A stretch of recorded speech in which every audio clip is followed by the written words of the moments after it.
সোয়া বিরক্ত কণ্ঠে বলে, এই চুপ করবি তুই? আমি কার প্যারা, কিসের প্যারা? তুই প্যারা না তো আর কি।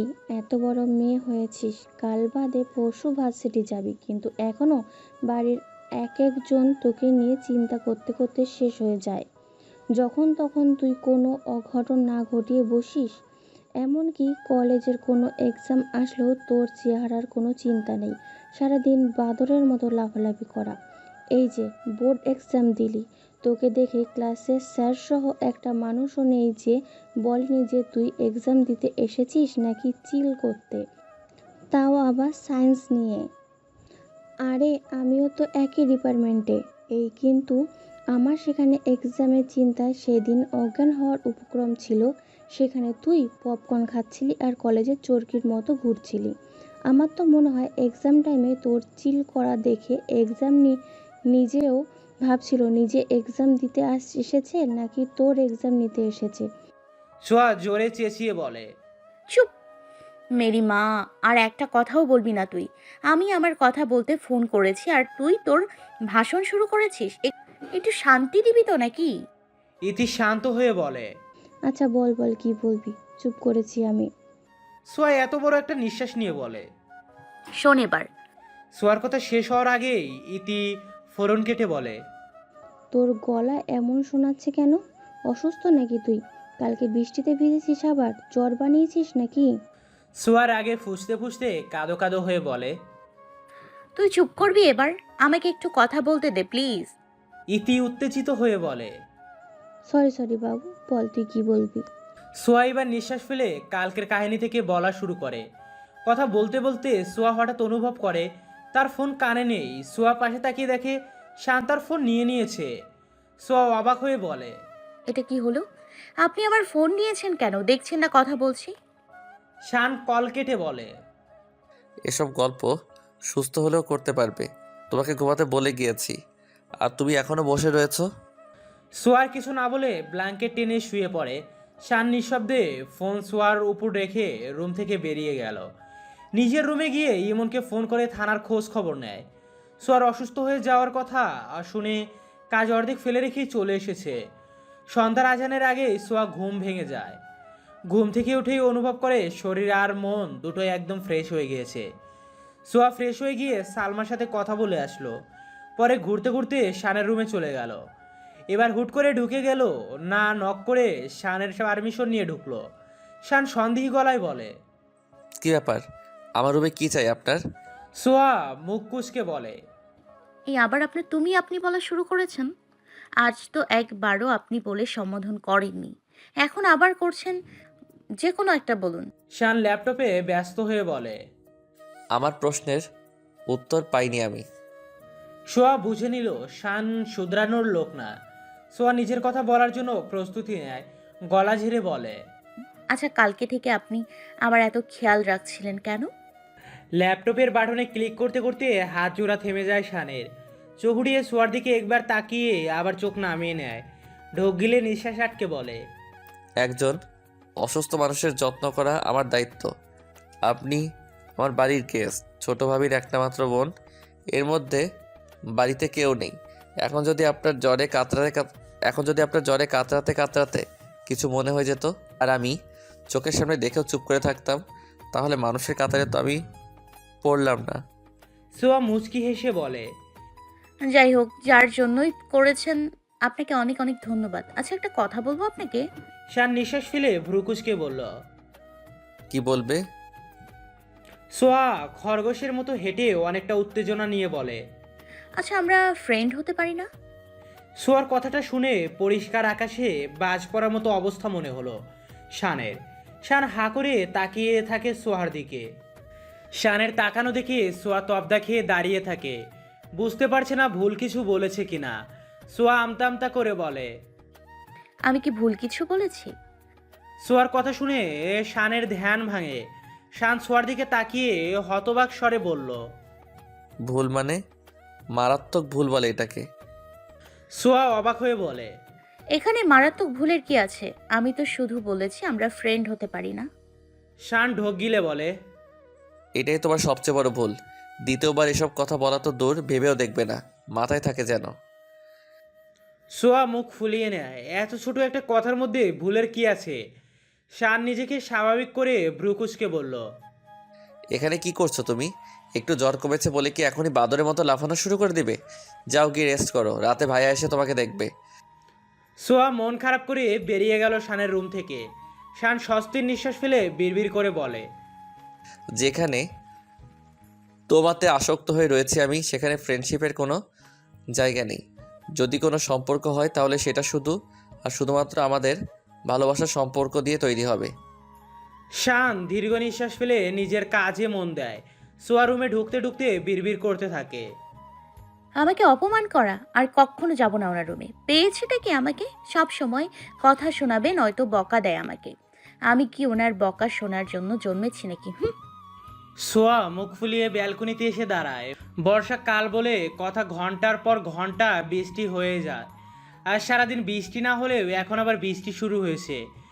বৃষ্টির সাথে ঠান্ডা বাতাসে হৃদয় জুড়িয়ে যাচ্ছে। সময়টা অসম্ভব এক সুন্দর অনুভূতির। সোয়া একটা চেয়ার এনে ব্যালকনিতে বসে পড়ল।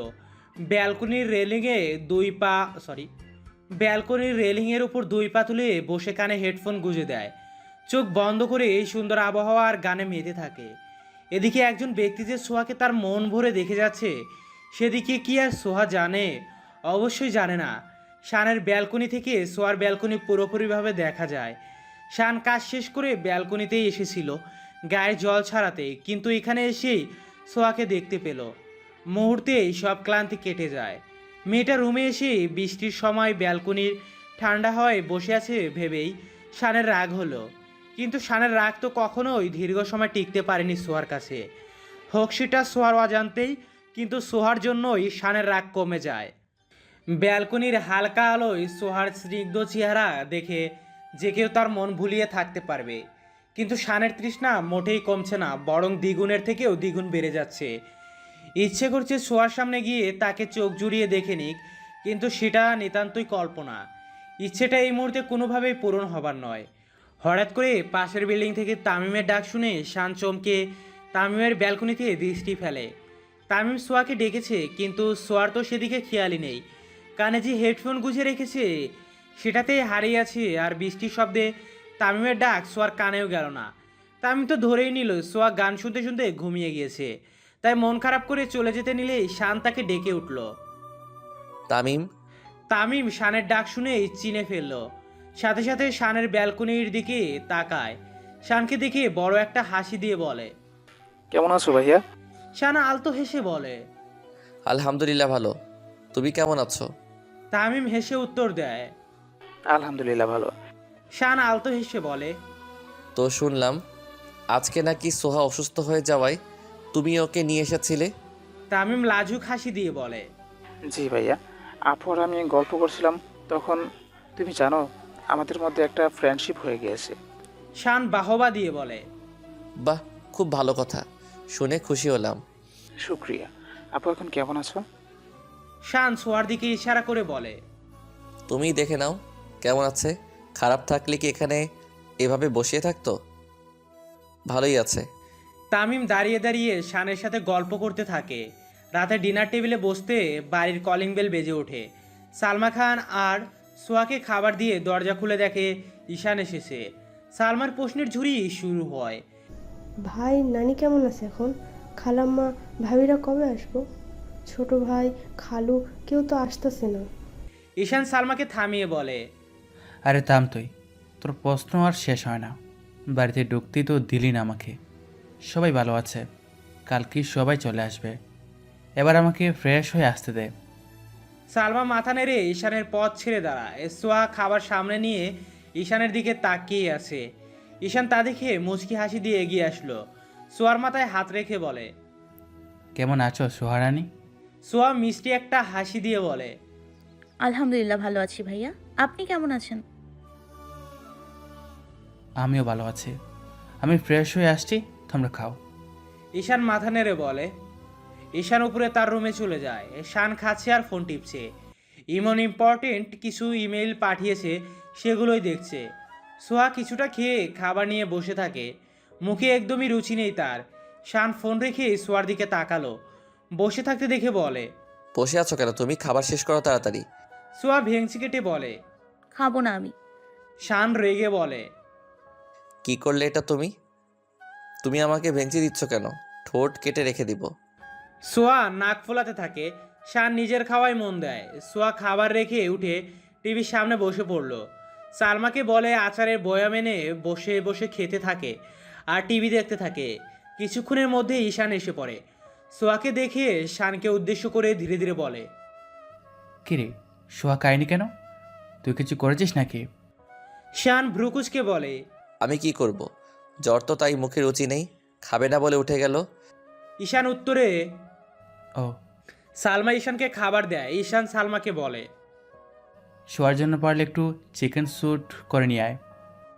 সালমা মাথা নেড়ে চলে গেল। ঈশান আর শানের খাওয়া শেষ হলে দুজন সোফায় বসে কথা বলতে থাকে। সোয়া নিজের মতোই বসে বসে আচার খাচ্ছে।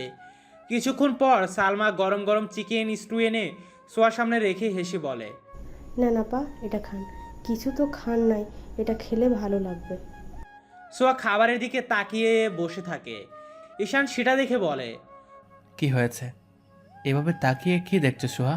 সোয়া মাথা নেড়ে কিছু বোঝালো। ঈশান হেসে বলে, ঠিক আছে, তবে এটা পুরোটা খেয়ে নেবে, না হলে না খেয়ে থাকলে শরীর দুর্বল হয়ে পড়বে। সোয়া ভদ্র মেয়ের মতো মাথা নাড়িয়ে হ্যাঁ বলল। শান সন্দেহী দৃষ্টিতে তাকিয়ে থাকে। সোয়ার এত ভালো মানুষই দেখে তার কাছে সন্দেহ লাগছে। মনে হচ্ছে উল্টোপাল্টা কিছু করবেই। তবে শানের ধারণা ভুল করে দিয়ে সোয়া চুপচাপ সুন্দর করে খাবারটা খেয়ে নিল। খাবার খেয়ে রুমে চলে গেল ঘুমানোর জন্য। সোয়ার কাজে শান বড্ড অবাক হলো, কিন্তু সময়ের সাথে সেটা ভুলেও গেল। পরদিন সকালে বাড়ির সবাই এসে পড়ল বাড়িতে। শান থানায় আর ঈশান হসপিটালে চলে যায়, আর বাকিরা রেস্ট করতে থাকে। কম খাটুনি খাটেনি কেউ। দিন শেষে সবাই ব্যস্ত হয়ে পড়ে। সোহা নাইসা আর টমিকে নিয়ে খেলতে থাকে। শাহনাজ বেগম নিজেই কিছুক্ষণ সরি শাহনাজ বেগম নিজেই কিছুটা অসুস্থ হয়ে গিয়েওছে, তাই রেস্ট করছে। নীলা আর সিমিও তাদের কাজ করতে থাকে। এদিকে সালমা বসে আছে শাহনাজ বেগমের সাথে কথা বলবে বলে, তবে তিনি রেস্ট করায় সালমার কথা হয়ে ওঠা হচ্ছে না একদমই। সোহার জ্বরও মোটামুটি কমে গিয়েছে। রাতে সোহা ইতির সাথে কথা বলে। ভার্সিটির অ্যাডমিশন টেস্ট নিয়ে দুই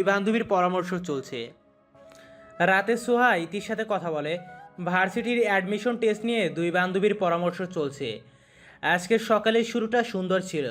সোহা ঘুম থেকে উঠে ফ্রেশ হয়েই নাইসা আর টমির সাথে খেলায় ব্যস্ত হয়ে পড়ে। নীলা আর সিমি ব্রেকফাস্ট বানাচ্ছে সবার জন্য, আর সালমা শাহনাজ বেগমের কাছেই ঘুরঘুর করছে। কিছুক্ষণ পর নীলা সালমার নাম ধরে হাঁক ডেকে তাকে রান্নাঘরে নিয়ে আসলো। সালমা এসে দুজনকে উদ্দেশ্য করে বলে, ভাবি ডাকছেন কেন? নীলা কাজ করতে করতে ভ্রুকুচকে বিরক্তির সঙ্গে বলল, ডাকছি কেন মানে? কত কাজ পড়ে আছে, তুমি আমাদের হেল্প না করে সকাল থেকেই খেয়াল করলাম মায়ের কাছে ঘুরঘুর করছো কেন? কি বলবে মাকে? সালমা জোরে জোরে মাথা নেড়ে বলে, না না, কিছু না। খালাম্মারা কিছু লাগবো কিনা তার জন্যই সেখানে বসে আসছিলাম। নীলা কাজে মনোযোগ দিয়ে বলে, দেখো সালমা, তোমাকে আমি ভালো করেই চিনি, বিয়ের পর থেকে দেখে আসছি। কোনো গোপন কথা বলতে চাইলে এভাবে ঘুরঘুর করো। তোমার যা বলার বলো, তবে মাকে অসুস্থ করে তোলার মতো কোনো কথাই বলবে না, সাবধান করে দিচ্ছি কিন্তু। সালমা মাথা নেড়ে বলে, আচ্ছা বড় ভাবি, বুঝে গেছি। এখন কোনো কাজ থাকলে দেন, করে দিচ্ছি। নীলা হাফ ছেড়ে বলে, না, তেমন কোনো কাজ নেই, তুমি শুধু সবাইকে একটু ডেকে নিয়ে এসো ব্রেকফাস্ট করার জন্য। সালমা দৌড়ে চলে যায় উপরে। মুশফিক চৌধুরী ভোরে উঠেই মর্নিং ওয়াকে গিয়েছে, তাই তাকে বলার কষ্ট আর করতে হয়নি। কিছুক্ষণের মধ্যেই সবাই এসে টেবিলে বসে পড়ে। ব্রেকফাস্ট শুরু করতে করতে মুশফিক চৌধুরী এসে পড়ল। সোহাগ সালমাকে বলল, সালমা আপা আন্টিকে নিয়ে আসো, সবাই একসাথে খাবে। সালমা মাথা নেড়ে চলে গেল। সোহাগ খেতে খেতে বলে, আঙ্কেল আজকে আমরা সবাই ঘুরতে যাই। মুশফিক চৌধুরী হেসে উঠে সোয়ার কথায়, আরে ঘোরাঘুরির জন্যই তো এনেছি তোমাকে। তোমার যেখানে ইচ্ছে ঘুরবে, কেউ বাধা দেবে না। সোয়া এক্সাইটেড হয়ে বলে, তাহলে আমরা দুদিন ঘোরাঘুরি করব অনেক। কে কোথায় যাবে বলো? সামির খাওয়া থামিয়ে বলে, তোমাদের ঘোরাঘুরির ভেটটা কিন্তু কয়েকদিন পিছিয়ে ফেলবে। আমিও যাব তোমাদের সাথে। এখন অফিসে জরুরি ডিলের কাজ আছে, তাই যেতে পারবো না। সোয়া না সম্মতি প্রদান করে বলল, না না না, একদিনের বেশি আর পেছনো যাবে না। আমার অ্যাডমিশন টেস্টের প্রিপারেশন নিতে হবে, তাই আর মাত্র 2-3 দিন পরেই আমি চলে যাব। শাহনাজ বেগমও ইতিমধ্যে চলে এসেছে। সোয়ার কথাও তিনি শুনছেন, শুনেই ব্যস্ত হয়ে বলে, চলে যাবে মানে? তোমার সাথে তো ভালো করে সময়ই কাটাতে পারলাম না এত ঝামেলার জন্য। সোয়া মুচকি হেসে বলে, তাই তো বললাম আজকে আর কালকে তোমাদের সাথে সময় কাটাবো, তারপর 2 দিন ঘুরবো আর এর পরের দিন চলে যাব। নাইসা কাঁদো কাঁদো হয়ে বলে, মিষ্টি পাখি, তুমি চলে যাবে আমাকে রেখে, আমিও তোমার সাথে যাব। সোয়া আদুরে কণ্ঠে বলে ওঠে, ওলে ওলে আমার নাইশু, আমি তো আমার বাড়িতে যাব, তুমিও যাবে আমার সাথে? নাইসা ছলছল চোখে মাথা নেড়ে হ্যাঁ বলল। সোয়া হেসে নাইসাকে চুমু দিয়ে নিজের কোলে বসিয়ে রাখে। সব কথাই শান চুপচাপ শ্রবণ করছে। সোয়ার চলে যাবার কথা শুনে মনের ভিতরে অনুভূতিগুলো হঠাৎ করে নীরবতা পালন করছে বলে মনে হলো। শান নিঃশব্দে খেতে থাকে। সে আবার চোখ মুখ পর্যবেক্ষণ করে কিছুক্ষণ পর ঈশান বলে ওঠে, আচ্ছা, আমি বলছি সবার যখন শোয়ার জন্য এত মন খারাপ, সবাই ঘুরে আসো। সামি নিঃশ্বাস ফেলে বলে, সময় কোথায় আমাদের? নতুন ডিলের কাজ শুরু করেছি কালকে থেকেই। আমি চলে গেলে তো বাবা অর্ধেক কাজ করে নেবে, কিন্তু বাকিগুলো তো আমাকে করতে হবে। সিমি ব্রুকুশকে বলে, একদিনের জন্য না গেলে কি হবে? তোমরাই সব করলে অফিসের এত এমপ্লয়িরা কি কাজ করে? সামি ঠোঁট বাঁকিয়ে বলে, কাজের কি অভাব আছে নাকি? সবাই সবার পোস্টের কাজ ভালোভাবেই করে, তাই বলে কি আমি ঘরে বসে থাকবো? আর নতুন ডিলের ব্যাপার তো আমাকে বা বাবাকেই দেখতে হবে। সোয়া চেঁচিয়ে বলে ওঠে, চুপ চুপ চুপ, তোমরা ঝগড়া করছো কেন? এত ছোট্ট ব্যাপার, এত ছোট্ট একটা ব্যাপার নিয়ে আমি কি হারিয়ে যাচ্ছি নাকি? অন্য কোনো একদিন সময় করে আসবো, তারপর সবার সাথে ঘুরবো। এবার শান্তি শান্তি প্লিজ। সামির সিমির দিকে চোখ ছোট করে তাকাতেই সিমি ভেঙচি কেটে শানের পাশে গিয়ে তার গ্লাসে জুস ঢেলে দিতে থাকে। নীলা সবার উপর বিরক্তই হয়ে বলে, সমস্যার সমাধান না করে সবাই শুধু ঝগড়াই করবে? আমরা না হয় রাতে ডিনারে চলে যাব, তাহলেই প্রবলেম সলভ। রাতে তো কেউ ব্যস্ত থাকবে না, কি বলো? সবাই সম্মতি দেয়। শান চুপচাপ করে বসে থাকতে দেখে নীলা বলল, শান, তুমি যাবে তো? দেখো একদমই না করবে না, ফুল ফ্যামিলি যাচ্ছি, তুমিও যাবে। শান চেয়ার ঠেলে উঠে দাঁড়ায়, ইউনিফর্ম ঠিক করে যেতে যেতে বলে, যা ইচ্ছে করো, আমার কাজ আছে, আমি যাচ্ছি। মুশফিক চৌধুরী শানের কাজে প্রচণ্ড রেগে গেল। একটা প্রশ্নের উত্তর না দিয়ে কাজের বাহানা দিয়ে চলে গেল। ফ্যামিলির আগে কি তার কাজই বড়? এসব ভেবে মুশফিক চৌধুরী রেগে গেল। ব্রেকফাস্ট শেষ হতেই ঈশান, সামির, মুশফিক চৌধুরী বেরিয়ে গেল। সিমি রিয়ানা বেগমকে ফোন করে রুমে বসে কথা বলতে থাকে। অনেকদিন পর দুই মামে কথা বলছে। নীলা, নাইসা আর সোহার সাথে গার্ডেনে চলে গেল। সোহার সাথে তো টমি আছেই। নাইসা টমিকে নিয়ে ব্যস্ত থাকে, আর সোহা নীলা কোথায় ঘুরতে যাবে সেসব প্ল্যান করতে থাকে। এর মাঝে তামিম এসে হাজির হলো দুজনের মাঝে। মুচকি হেসে বলে, কি গল্প করছো তোমরা? নীলা কোমরে হাত রেখে ব্রুকুচকে গম্ভীর গলায় বলল, আগে বলো, তুমি আমাদের মাঝে কি করছো? আমরা দুটো মেয়ে কথা বলছি, দেখতে পাচ্ছ না তুমি? হুট করে আমাদের মাঝে ঢুকলে কেন? তামিম থতমত খেয়ে যায় নীলার কথায়। আমতা আমতা করে বলে, সরি ভাবি, আচ্ছা আমি চলে যাচ্ছি। তামিম দ্রুত পায়ে চলে যেতে নিলেই নীলা শব্দ করে হেসে তাকে আটকে বলে, আরে বোকা ছেলে, মজা করছিলাম, তুমি সত্যি চলে যাচ্ছ? সোহা আর তামিমও হেসে দেয়। সোহা নিজেও বোকার মতো তাকিয়েছিল নীলার কথা শুনে। তামিম মাথা চুলকে বলে, আমি ভেবেছি তুমি রেগে আছো, তাই ভাবলাম সত্যি। তো কি প্ল্যান করছিলে তোমরা? সোহা হেসে বলে, আমরা কোথাও যাওয়ার প্ল্যান করছি, ভাবছি কোথায় ঘুরতে যাওয়া যায়। তামিম চিন্তিত হয়ে বলে, হঠাৎ ঘুরতে যাবে কেন তোমরা? নীলা আর সোহা ফিক ফিক করে হেসে দিল। নীলা হাসতে হাসতে বলে, ঘুরতে যাওয়ার জন্য কোনো কারণ লাগে নাকি বোকা? যখন যার ইচ্ছা সবাই তখনই ঘুরতে যায়। তবে আমাদের ঘুরতে যাওয়ার কারণ আছে, সোহারানি চলে যাবে, তাই একটু ঘোরাঘুরি আর কি। তামিমের বিস্ময়ের সাথে সোহার দিকে তাকিয়ে বলে, তুমি চলে যাবে আপু? সুহা তামিমের রিয়াকশন দেখে খিলখিল করে হেসে দেয়, সাথে নীলাও যোগ দেয়। সুহা হাসতে হাসতে বলে, তুমি এমন রিয়াকশন দিচ্ছ কেন? আমি কি সারা জীবন এখানে থাকবো নাকি?